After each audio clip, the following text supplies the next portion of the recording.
ಸಮುದ್ರ ದೇವನು ರಾಮನಿಗೆ ಹೇಳಿದನಂತೆ, ಪ್ರಭು, ಓ ಇವನು ಕಪಿಗಳ ನಡುವೆ ಒಬ್ಬ, ಅವನು ಕಪಿಗಳ ಯೂಥಪತಿಗಳ ನಡುವೆ, ಕಪಿ ನಾಯಕರ ನಡುವೆ ಒಬ್ಬ ಅವನು. ಅವನ ಹೆಸರು ನಲ. ಯಾರವನು? ವಿಶ್ವಕರ್ಮನ ಪುತ್ರ. ವಿಶ್ವಕರ್ಮನ ಪುತ್ರ. ಅಯಂ ಸೌಮ್ಯ ನಲೋ ನಾಮ ತನುಜೋ ವಿಶ್ವಕರ್ಮಣ. ವಿಶ್ವಕರ್ಮನ ಸುತನಾದ ನಲನೆಂಬ ಈ ವಾನರ ಶ್ರೇಷ್ಠ, ಇವನಿಗೆ ತಂದೆಯಿಂದ ವರ ಬಂದಿದೆ. ಇವನು ಅದ್ಭುತವಾಗಿರ್ತಕ್ಕಂಥ ನಿರ್ಮಿತಿಗಳನ್ನು ಮಾಡಬಲ್ಲ ಅಂತ. ಅದು ಗೃಹ ಭವನಗಳಿರ್ಬೋದು ಅಥವಾ ಸೇತುವೆ ಇರ್ಬೋದು, ಇಂಥ ನಿರ್ಮಿತಿಗಳಲ್ಲಿ ಅತ್ಯಂತ ಕುಶಲ. ವಿಶ್ವಕರ್ಮನಿಗೆ ಸಮಾನ ಇವನು. ವಿಶ್ವಕರ್ಮನ ತೇಜಸ್ಸೇ ಈತನಲ್ಲಿದೆ. ಹಾಗಾಗಿ ಇವನು ಸೇತುವೆಯನ್ನು ಕಟ್ಟಲಿ, ನಾನು ಆ ಸೇತುವೆಯನ್ನು ಧಾರಣೆ ಮಾಡ್ತಾನೆ. ಮಾತ್ರವಲ್ಲ, ಸೇತುವೆ ಕಟ್ಟೋಕ್ಕಿಂತ ಮುಂಚೆ ಅವನು ಓಡಾಡ್ತಾ ಇರುವಾಗಲೂ ಕೂಡ ನಲ ಅವನು ಓಡಾಡಬೇಕಲ್ಲ ಎಲ್ಲ ಕಡೆಗೂ. ಸೇತುವೆ ಕಟ್ಟಬೇಕು ಅಂದರೆ ಮೇಲುಸ್ತುವಾರಿ ಮಾಡಬೇಕಲ್ಲ. ತಮಹಂ ಧಾರಯಿಷ್ಯಾಮಿ, ಆ ನಲನನ್ನು ನಾನು ಧಾರಣೆ ಮಾಡ್ತೇನೆ. ಮಾತ್ರವಲ್ಲ, ನಲ ಸೇತುವನ್ನು ಕೂಡ ಧಾರಣೆ ಮಾಡ್ತೇನೆ. ಸೇತು ಮುಳುಗದು, ಸಮುದ್ರದಲ್ಲಿ ಹಾಕಿದ ಕಲ್ಲು ಮುಳುಗದು ಎಂಬುದಾಗಿ ಸಮುದ್ರ ದೇವನು ಹೇಳ್ತಾನೆ. ನೋಡಿ, ಅವತಾರ ಕಾರ್ಯಕ್ಕೆ ಬೇಕಾದ ಸಾಧನಗಳೆಲ್ಲವೂ ಮೊದಲೇ ಬಂದಿದ್ದೆ ಭೂಮಿಗೆ. ನೀವು ಪೇಟೆಗೆ ಹೋಗ್ತೀರಿ, ಬೇಕಾದ ವಸ್ತುಗಳನ್ನೆಲ್ಲ ತೊಗೊಂಡು ಹೋಗ್ತೀರಲ್ಲ, ಹೋಗಬೇಕಾದ್ರೆ ಪಕ್ಕದ ಊರಿಗೆ ಹೋಗ್ತೀರಿ ಅಥವಾ ನೆಂಟರ ಮನೆಗೆ ಹೋಗ್ತೀರಿ. ಹೋಗಬೇಕಾದ್ರೆ ಒಂದು ಕೈ ಚೀಲ ಜೊತೆಗೆ ಇರ್ತದಲ್ವ, ಅದರಲ್ಲಿ ನಿಮಗೇನೇನು ಬೇಕು ಅಲ್ಲಿ ಹೋದಾಗ ಬೇಕಾಗುವಂಥ ಎಲ್ಲ ಸಲಕರಣೆಗಳು ಇರ್ತವೆ ಅಲ್ಲಿ. ಹಾಗೆ ಭಗವಂತ ಅವತಾರ ತಾಳಿ ಬರುವಾಗಲೂ ಕೂಡ ತನ್ನ ಚೀಲದಲ್ಲಿ, ತನ್ನ ಸಂಚಿಯಲ್ಲಿ ಬೇಕಾದ ಎಲ್ಲ ವಸ್ತುಗಳು ಇಟ್ಕೊಂಡಿರ್ತಾನೆ ಅಂತ. ಸೇತುವೆ ಕಟ್ಟೋದಕ್ಕೆ ನಳಬೇಕು. ಸಾಗರ ಲಂಘನ ಮಾಡಿ ಸೀತೆಯನ್ನು ಕಂಡು ಬರುವುದಕ್ಕೆ ಹನುಮಂತ ಬೇಕು. ಸೇತುವೆ ಕಟ್ಟೋದಕ್ಕೆ ಹನುಮಂತನಿಂದ ಮಾಡುವ ಕೆಲಸ ಅಲ್ಲ, ಅದು ನಲ ಬೇಕು ಅಂತ. ಅಂದರೆ ಇವರೆಲ್ಲ ಮೊದಲೇ ಈ ದಿವ್ಯರೆಲ್ಲರೂ ಕೂಡ ಬಂದು ಒಡಗೂಡಿ ದೊಡ್ಡ ಕಾರ್ಯವನ್ನು ಮಾಡ್ತಾ ಇದ್ದಾರೆ. ಒಂದು ಕಾರ್ಯವನ್ನು ವಿಶ್ವಕರ್ಮನ ಮಗ ಮಾಡಿದರೆ ಮತ್ತೊಂದು ಕಾರ್ಯವನ್ನು ಅಗ್ನಿಯ ಮಗ ಮಾಡ್ತಾನೆ, ಇನ್ನೊಂದು ಕಾರ್ಯವನ್ನು ವಾಯುವಿನ ಮಗ ಮಾಡ್ತಾನೆ, ಮತ್ತೊಂದು ಕಾರ್ಯವನ್ನು ಇಂದ್ರನ ಮಗನ ಮಗ ಇಂದ್ರಾಂಶ ಸಂಭೂತನವನ್ನು ಕೂಡ ಮಾಡ್ತಾನೆ. ಹೀಗೆ ದೇವತೆಗಳೇ ವಾನರರಾಗಿ ಕಾರ್ಯವಲ್ಲವನ್ನು ಕೂಡ ಮಾಡ್ತಾ ಇದ್ದಾರೆ. ಸಮುದ್ರನು ಅಂತರ್ಧಾನನಾಗಲು, ಸಮುದ್ರನು ಮತ್ತೆ ಸಮುದ್ರ ಜಲದಲ್ಲಿ ಮರೆಯಾಗಲು ನಲ ಎದ್ದು ನಿಂತನಂತೆ. ಯೂಥಪತಿ ವಿಶ್ವಕರ್ಮ ಸುತ ನಲ ಎದ್ದು ನಿಂತನಂತೆ. ಅಹಂ ಸೇತುಂ ಕರಿಷ್ಯಾಮಿ, ನಾನು ಸೇತುವೆಯನ್ನು ಮಾಡ್ತೇನೆ. ಸಮುದ್ರದ ಮೇಲೆ ಸೇತುವೆಯನ್ನು ಮಾಡ್ತಾನೆ. ನಮ್ಮ ತಂದೆಯ ಕರುಣೆ, ನಮ್ಮ ತಂದೆಯ ಆಶೀರ್ವಾದ, ಅವನ ಸಾಮರ್ಥ್ಯವೇ ನನ್ನಲ್ಲಿದೆ, ವಿಶ್ವಕರ್ಮನ ಸಾಮರ್ಥ್ಯವೇ ನನ್ನಲ್ಲಿದೆ. ಸಮುದ್ರ ಹೇಳಿದ್ದು ನಿಜ, ಅದು ನನ್ನಲ್ಲಿ ಆ ಯೋಗ್ಯತೆ ಇದೆ. ಆದರೆ ಒಂದು ಮಾತನ್ನು ಹೇಳ್ಕೊಳ್ಬೇಕು ನಾನು. ನನಗೇನು ಸಮಾಧಾನ ಭೇದ ದಂಡದಲ್ಲಿ ದಂಡವೇ ಒಳ್ಳೆಯದು ಅಂತ ಅನಿಸ್ತಾ ಇದೆ ಈ ಕ್ಷಣದಲ್ಲಿ. ಈ ಸಮಾಧಾನ ಭೇದ ಎಲ್ಲ ಸುಮ್ಮನೆ. ಯಾಕೆಂದರೆ ನೀವು ಸಾಮದಿಂದ ಕೇಳಿದರೆ ಸಮುದ್ರ ದಾರಿ ಬಿಡಲಿಲ್ಲ ಅಲ್ವಾ, ಇಷ್ಟನ್ನು ಮೊದಲೇ ಮಾಡ್ಬೋದಾಗಿತ್ತು. ಕೋಪ ಮಾಡಿದ ಮೇಲೆ ಧನುಸ್ಸನ್ನೆತ್ತಿ ಬಾಣಗಳನ್ನು ಪ್ರಯೋಗ ಮಾಡಿದ್ರೂ ಬುದ್ಧಿ ಇಲ್ಲ, ಬ್ರಹ್ಮಾಸ್ತ್ರ ಪ್ರಯೋಗ ಮಾಡಿದ ಮೇಲೆ ಎದ್ದು ಬರಬೇಕಾ? ದಂಡವೇ ಗುಣ ಅಂತ ಆಗೋಯ್ತಲ್ಲ, ಸಾಮ ಉಪಯೋಗ ಇಲ್ಲ ಅಂತ ಆಗೋಯ್ತಲ್ಲ ಎಂಬುದಾಗಿ ಒಂದು ಮಾತನ್ನು, ಕೋಪ ಬಂದಿತ್ತು ಅವನಿಗೂ ಕೂಡ ಸಾಗರನ ಮೇಲೆ ಹೇಳಿ, ನನ್ನ ತಾಯಿಗೆ, ನಲನ ತಾಯಿಗೆ ಮಂದರ ಪರ್ವತದಲ್ಲಿ ವಿಶ್ವಕರ್ಮನಿಂದ ವರ ಬಂದಿದೆ. ನಿನ್ನಲ್ಲಿ ಹುಟ್ಟುವ ಮಗ ನಾನೇ, ನನ್ನಂಥವನ್ನೇ ಆಗ್ತಾನವನು ಎಂಬುದಾಗಿ ವರ ಬಂದಿದೆ. ವಿಶ್ವಕರ್ಮನ ಅವರಸ ಪುತ್ರ ನಾನು. ನೆನಪು ಮಾಡಿದಂತೆ ಆಯಿತು, ನನ್ನ ಸಾಮರ್ಥ್ಯ, ನನ್ನ ಯೋಗ್ಯತೆಯನ್ನು ಸ್ಮರಣೆ ಮಾಡಿಕೊಟ್ಟಂತೆ ಆಯಿತು. ತತ್ವಮಾಹ ಮಹೋದ್, ಈ ವಿಷಯ ಸರಿ ಇದೆ ಸಮುದ್ರದೇವ ಹೇಳಿದ್ದು. ನನ್ನದೊಂದು ದೋಷ ಇದೆ, ಸ್ವಭಾವ. ಅದೇನು ಅಂದರೆ ಯಾರಾದರೂ ಹೇಳಬೇಕು, ನಾನಾಗಿ ಹೇಳ್ಕೊಳ್ಳೋದಿಲ್ಲ. ನನ್ನಲ್ಲಿರೋ ಶಕ್ತಿ, ನನ್ನ ಗುಣ, ನನ್ನ ಯೋಗ್ಯತೆ, ಇದನ್ನು ನಾನಾಗಿ ಹೇಳ್ಕೊಳ್ಳುವಂಥ ಅಭ್ಯಾಸ ಇಲ್ಲ. ಹನುಮಂತನ ಜಾತಿಯವರೇ ಇರೋದು ಪೂರ್ತಿ, ಮತ್ತೆ ಯಾರಾದರೂ ಹೇಳಬೇಕು ಅವರಿಗೆ ಅಂತ, ಅವರಾಗ ಅವರು ಹೇಳ್ಕೊಳ್ಳೋದಿಲ್ಲ ಅಂತ. ಹಾಗಾಗಿ ಇದು ಶಾಸ್ತ್ರ ಕೂಡ ಹಾಗೆ ಹೇಳ್ತದೆ, ಕೇಳದೆ ಹೇಳಬೇಡ ಅಂತ. ನಿನ್ನಲ್ಲಿ ಏನು ಬೇಕಾದ್ರೂ ಇರ್ಬೋದು ವಿಶೇಷ, ಆದರೆ ಕೇಳದೆ ಹೇಳಬೇಡ, ಕೇಳಿದರೆ ಮಾತ್ರ ಹೇಳೋದು. ಹಾಗಾಗಿ ನಾನು ನಿಂತು ಮೇಲುಸ್ತುವಾರಿ ನೋಡ್ತೇನೆ, ಈ ಸೇತು ರಚನೆ ಇದು ಹೇಗಾಗಬೇಕು, ಎಷ್ಟು ಅಗಲ, ಎಷ್ಟು ಉದ್ದ, ಎಷ್ಟಗಲ, ಯಾವ್ಯಾವ ವಸ್ತುಗಳು ಬೇಕು, ಮೂಲ ದ್ರವ್ಯಗಳು ಬೇಕು, ಯಾವುದರ ಮೇಲೆ ಯಾವುದು ಬೇಕು, ಯಾವುದನ್ನು ಯಾವುದರಿಂದ ಕಟ್ಟಬೇಕು, ಇದೆಲ್ಲ ನನ್ನ ಹೊಣೆಗಾರಿಕೆ. ವಾನರ ಶ್ರೇಷ್ಠರು ಕಾರ್ಯಕ್ಕೆ ಕೂಡಲೇ ತೊಡಗಲಿ ಅಂತ, ಸೇವೆಯನ್ನು ಮಾಡಲಿ ಎಂಬುದಾಗಿ ವಿಶ್ವಕರ್ಮನ ಪುತ್ರನಾಗಿರ್ತಕ್ಕಂಥ ನಲನು ಹೇಳಿದಾಗ ಆಯಿತು ಸೇತುವೆಯ ಆರಂಭದ ಕಾರ್ಯ. ರಾಮ ಸೇತುವೆ ನಿರ್ಮಿತಿಯ ಕಾರ್ಯ ಅಲ್ಲಿ ಆಗಲೇ ಆರಂಭವಾಯಿತು.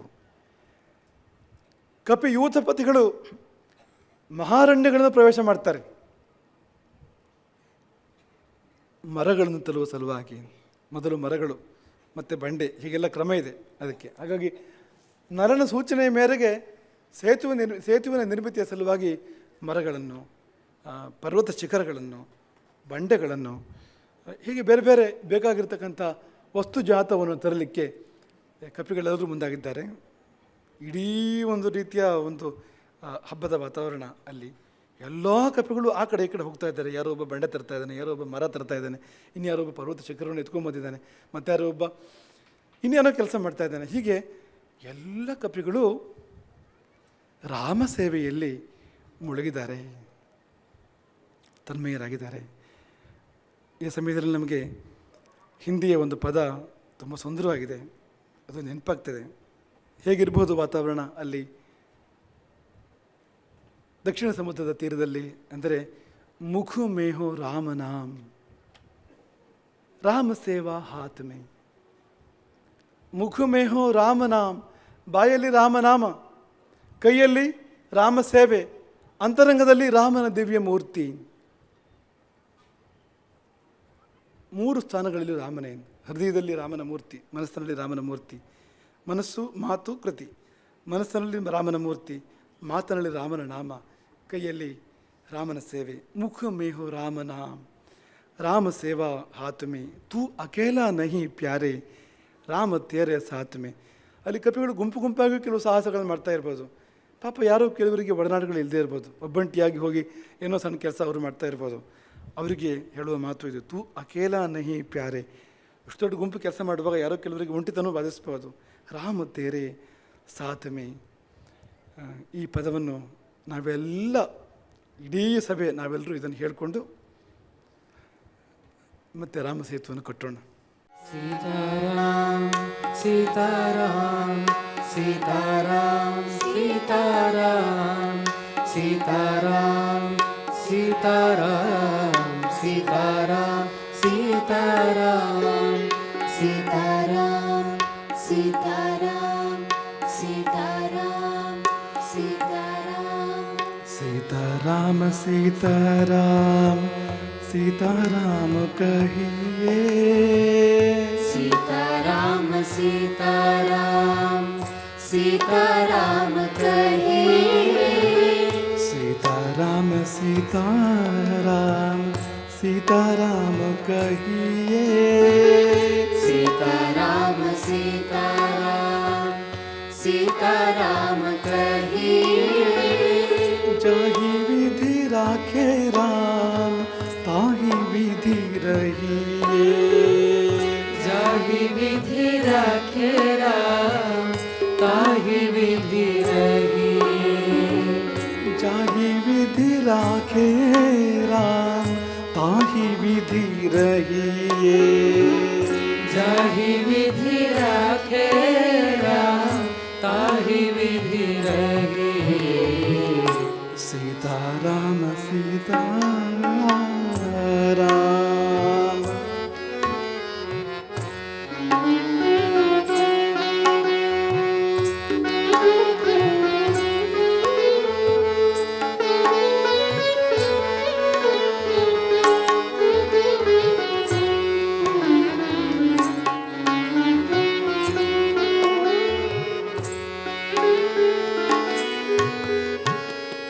मुख में हो राम नाम, राम सेवा हाथ में. मुख में हो राम नाम, राम सेवा हाथ में. मुख में हो राम नाम, राम सेवा हाथ में. मुख में हो राम नाम, राम सेवा हाथ में. तू अकेला नहीं प्यारे, राम तेरे साथ में. तू अकेला नहीं प्यारे, राम तेरे साथ में. तू अकेला नहीं प्यारे, राम तेरे साथ में। तू अकेला नहीं प्यारे, राम तेरे साथ में। विधि का विधान जान, हानि लाभ सही। विधि का विधान जान, हानि लाभ सही। विधि का विधान जान, हानि लाभ सही। विधि का विधान जान, हानि लाभ सही। जाहि विधि राखे राम, ताहि विधि रही। जाहि विधि राखे राम, ताहि विधि रही। जाहि विधि राखे राम, ताहि विधि रही। जाहि विधि राखे राम, ताहि विधि रही।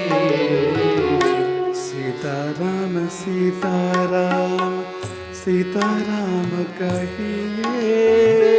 सीताराम सीताराम सीताराम कहिए। सीताराम सीताराम सीताराम कहिए। सीताराम सीताराम सीताराम कहिए। जाहि विधि राखे राम, ताहि विधि रही। जाहि विधि राखे राम, ताहि विधि रही।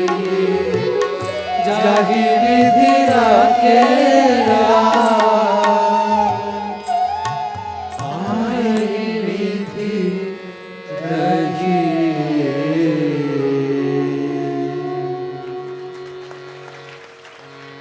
सीताराम सीताराम।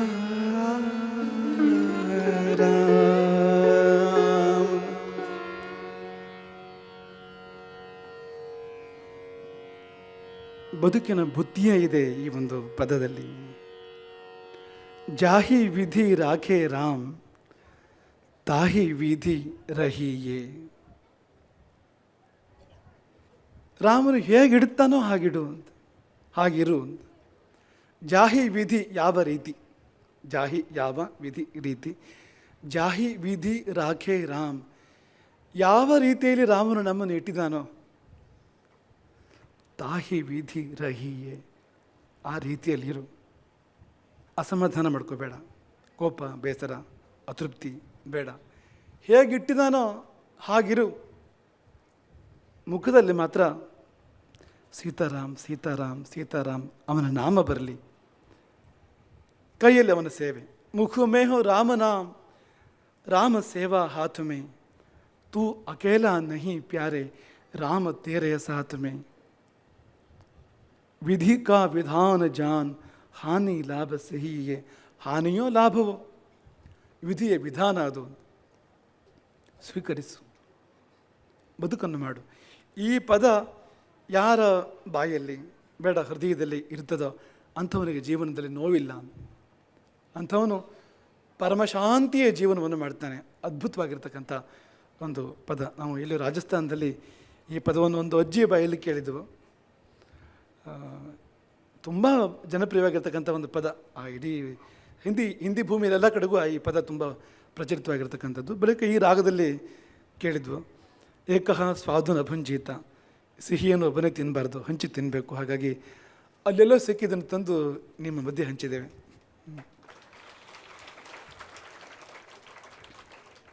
ನೀರಿನಳ್ಳಿಯವರು ಜೈ ಶ್ರೀರಾಮ್ ಎಂಬುದಾಗಿ ಬರೆದು ತುಂಬ ಸುಂದರವಾದ ಚಿತ್ರವನ್ನು ರಚನೆ ಮಾಡಿದ್ದಾರೆ ನೋಡಿ. ನಮಗೇನು ಹನುಮಂತ ಅಂತ ಅನಿಸ್ತಾ ಇದೆ. ಅದು ಅಷ್ಟು ಸುಂದರವಾದ ಒಂದು ಕಪಿಮುಖ. ಅಗೋಚರವಾಗಿ ಹಿನ್ನೆಲೆಯಲ್ಲಿ ರಾಮ, ಬಾಯಲ್ಲಿ ರಾಮನಾಮ ನೋಡಿ, ಕೈಯಲ್ಲಿ ಬಂಡೆ, ರಾಮ ಸೇವಾ ಹಾತುಮೆ, ಬಾಯಲ್ಲಿ ರಾಮ.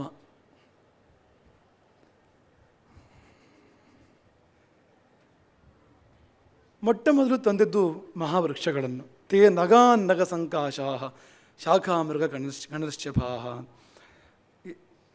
ಕೆಳಗಿನ ಬೆಡ್ ಅಂತ ಹೇಳ್ತೇವಲ್ಲ, ಅಡಿಯಲ್ಲಿ ಹಾಸ್ತಿದ್ದು ಯಾವುದು ಅಂತಂದರೆ ಮರಗಳು ಅಂತ. ಆಧುನಿಕ ವಿಜ್ಞಾನ ಕೂಡ ಅದನ್ನು ಒಪ್ಪಿದೆ.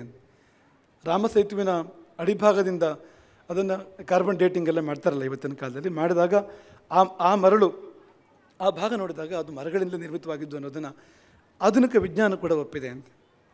ಸಾಲ, ತಾಲ, ಅಶ್ವಕರ್ಣ, ಕೆಂಪು ಮತ್ತಿ, ಬಿದಿರು, ಕೊಡಸು, ಬಿಳಿ ಮತ್ತಿ, ತಾಳೆ, ತಿಲಕ, ತಿನಿಶ, ಬಿಲ್ವ, ಸಪ್ತಪರ್ಣ, ಅರಳಿದ ಕಣಿಗೆಲೆ, ಮಾವು, ಅಶೋಕ, ಬಗೆ ಬಗೆಯ ವೃಕ್ಷಗಳು. ಮೆಮೂಲಾಂಶ ಸಮೂಲಾಂಶ, ಕೆಲವಕ್ಕೆ ಬೇರಿದೆ, ಬೇರು ಸಹಿತ ಕಿತ್ತಿದ್ದಾರೆ, ಕೆಲವನ್ನು ಮುರಿದಿದ್ದಾರೆ, ಬೇರಿಲ್ಲ. ಇಂಥ ಧ್ವಜಗಳಂತೆ ಇದ್ದಂಥ ಮರಗಳನ್ನು ತಂದು ತಂದು ಸಮುದ್ರದಲ್ಲಿ ಹರಡ್ತಾರೆ ಕಪಿಗಳು. ಅದಾದ ಮೇಲೆ ಬಂಡೆಗಳು. ಈ ರಾಮಸೇತುವಿನ ವೈಜ್ಞಾನಿಕ ಸಮೀಕ್ಷೆ ಏನು ನಡೆದಿದೆ ಅದು ಕೂಡ ಒಪ್ತದೆ ಇದನ್ನು ಅಂತ. ಕೆಳಗೆ ಮರಗಳು, ಅದರ ಮೇಲೆ ಬಂಡೆಗಳು. ಹಸ್ತಿ ಮಾತ್ರ ಮಹಾಕಾಯ ಪಾಷಾಣಾಂಶ, ಒಂದು ಆನೆ ಗಾತ್ರದ ಬಂಡೆಗಳನ್ನು ತಂದು ತಂದು ತುಂಬಿದ್ರಂತೆ. ಆಮೇಲೆ ಮಣ್ಣು. ಮಣ್ಣು ಅಂದರೆ ಪರ್ವತಗಳು, ಪರ್ವತ ಚಕ್ರಗಳು ಅಂತ. ಮರ, ಕಲ್ಲು, ಮಣ್ಣು, ಈ ಲೇಯರ್ಗಳು ಇವತ್ತು ಕೂಡ ವೈಜ್ಞಾನಿಕ ಪರೀಕ್ಷೆಯಿಂದ ಹೀಗೆ ಸಿದ್ಧ ಇದು ಅಂತ. ರಾಮಾಯಣದಲ್ಲಿ ಯಾವ ಬಗೆಯಲ್ಲಿ ವರ್ಣನೆ ಆಗಿದೆ ಅದೇ ಬಗೆಯಲ್ಲಿ ರಾಮಸೇತು ಇರ್ತಕ್ಕಂಥದ್ದು ಇವತ್ತು ಕೂಡ ಅದು ವೈಜ್ಞಾನಿಕವಾದ ಒಂದು ವಿಧಾನದಲ್ಲಿ ಅದು ಸಿದ್ಧವಾಗಿರ್ತಕ್ಕಂಥದ್ದು ಅಂತ. ಹಾಗಾಗಿ ಸುಮಾರನೇ ಸಾಮರ್ಥ್ಯ ಇರ್ತಕ್ಕಂಥವ್ರು ಮರಗಳನ್ನು ಕಿತ್ತು ತಂದರು, ಇನ್ನು ಹೆಚ್ಚು ಸಾಮರ್ಥ್ಯ ಇರ್ತಕ್ಕಂಥವ್ರು ದೊಡ್ಡ ದೊಡ್ಡ ಬಂಡೆಗಳನ್ನು ತಂದರು, ಮತ್ತು ಹೆಚ್ಚಿರ್ತಕ್ಕಂಥವ್ರು ಪರ್ವತಗಳನ್ನೇ ಕಿತ್ತು ತಂದರು. ಒಂದು ಪರ್ವತವನ್ನು ತಬಾರಣಿ ಸಮುದ್ರಕ್ಕೆ ಎಸೆದರೆ ನೀರು ಉಕ್ಕುತ್ತಂತೆ ಅಷ್ಟೇ ಎತ್ತರ. ಸಮುದ್ರವನ್ನು ಕ್ಷೋಭೆಗೊಳಿಸಿದರು ಕಪಿನಾಯಕರು ಸೇತು ನಿರ್ಮಾಣದ ಒಂದು ಭರದಲ್ಲಿ. ಕಪಿಗಳು ಏನೇನೋ ಮಾಡಿದ್ದಾರೆ ಅಂತ ಅಂದ್ಕೊಳ್ಬೇಡಿ, ದಾರ ಹಿಡ್ಕೊಂಡಿದ್ರಂತೆ. ಸೂತ್ರಾಣ್ಯನ್ನೇ ಪ್ರಗೃಹಂತಿ. ದಾರ ಎಷ್ಟು ಉದ್ದಕ್ಕೆ? ಸಣ್ಣ ಪುಟ್ಟ ಇಂಜಿನಿಯರಿಂಗ್ ಅಲ್ಲ ಇದು, 100 ಯೋಜನ ಉದ್ದಕ್ಕೆ ದಾರ ಹಿಡ್ಕೊಂಡಿದ್ದಾರಂತೆ. ವ್ಯಾಯಿತಂ ಶತಯೋಜನಂ, ಇಲ್ಲಿಂದ ಅಲ್ಲಿವರೆಗೆ ಸಮುದ್ರ ಅವಕಾಶ ಕೊಟ್ಟಿದೆ ಅವರಿಗೆ, ದಾರವನ್ನು ಹಿಡ್ಕೊಂಡಿದ್ದಾರೆ. ವ್ಯಾಯಿತಂ ಶತಯೋಜನಂ. ಹಾಗೆ ಸೇತು ನಿರ್ಮಾಣವಾಗ್ತಾ ಇದೆ. 100 ಯೋಜನದ ಉದ್ದ, 10 ಯೋಜನದ ಅಗಲ ಅಂತ. ಈಗಲೂ ಕೂಡ ಅದು 35 ಕಿಲೋಮೀಟರ್ ದೂರ ಇದೆ ರಾಮಸೇತು. ಇದು 3.5 ಕಿಲೋಮೀಟರ್ ಅಷ್ಟು ಅಗಲ ಇದೆ. ಇಲ್ಲಿ ಹೇಗೆ ಹೇಳಿದ್ವಿ ಹಾಗೇ ಇದೆ. ಈಗ ಅಳೆದ್ರೂ ಕೂಡ 35 ಕಿಲೋಮೀಟರ್ ಉದ್ದ, 3.5 ಕಿಲೋಮೀಟರ್ನಷ್ಟು, 3.5 ಕಿಲೋಮೀಟರ್ಸ್ನಷ್ಟು ಅಗಲ. ಈ ಎಂಜಿನಿಯರಿಂಗಿನ ಒಂದು ಪರಿಭಾಷೆಯಲ್ಲಿ ಕೂಡ ಇಷ್ಟೇ ಇರಬೇಕು ಅಂತ ಲೆಕ್ಕ. ಅದು ಒಂದು ಇಷ್ಟು ಉದ್ದಕ್ಕೆ ಅಷ್ಟೇ ಅಗಲ ಇರಬೇಕು ಅಂತ, ಅದಕ್ಕೆ ತಕ್ಕಂತೆ ಇದೆ ಅದು ಅಂತ. ಕೆಲವರು ದಂಡಗಳನ್ನು ಹಿಡ್ಕೊಂಡಿದ್ರು. ದಂಡಗಳು ಅಂದರೆ ಅದು ಅಳತೆ ದಂಡಗಳು, ಅಳತೆ ಕೋಲುಗಳು, ಕೋಲು ಅಂತ. ಅದು ಕೇರಳದಲ್ಲಿ, ದಕ್ಷಿಣ ಕನ್ನಡದಲ್ಲಿ ಪ್ರಸಿದ್ಧಿ ಇದು ಅಂತ. ಅಳತೆ ಕೋಲುಗಳನ್ನು ಹಿಡ್ಕೊಂಡಿದ್ರು. ಇನ್ನು ಕೆಲವರು ಹುಡುಕ್ತಾ ಇದ್ರು, ಸೇತು ನಿರ್ಮಾಣಕ್ಕೆ ಬೇಕಾಗಿರ್ತಕ್ಕಂಥ ಸಾಮಗ್ರಿಗಳನ್ನು ಕೆಲವರು ಹುಡುಕ್ತಾ ಇದ್ರು. ನೂರಾರು, ಸಾವಿರಾರು, ಲಕ್ಷಾಂತರ, ಕೋಟ್ಯಂತರ ವಾನರರು ದೊಡ್ಡ ದೊಡ್ಡ ಪರ್ವತದ ಶಿಖರಗಳಿಂದ, ಹುಲ್ಲುಗಳಿಂದ, ಕಟ್ಟಿಗೆಗಳಿಂದ ಸೇತುವನ್ನು ಕಟ್ಟಿದರು.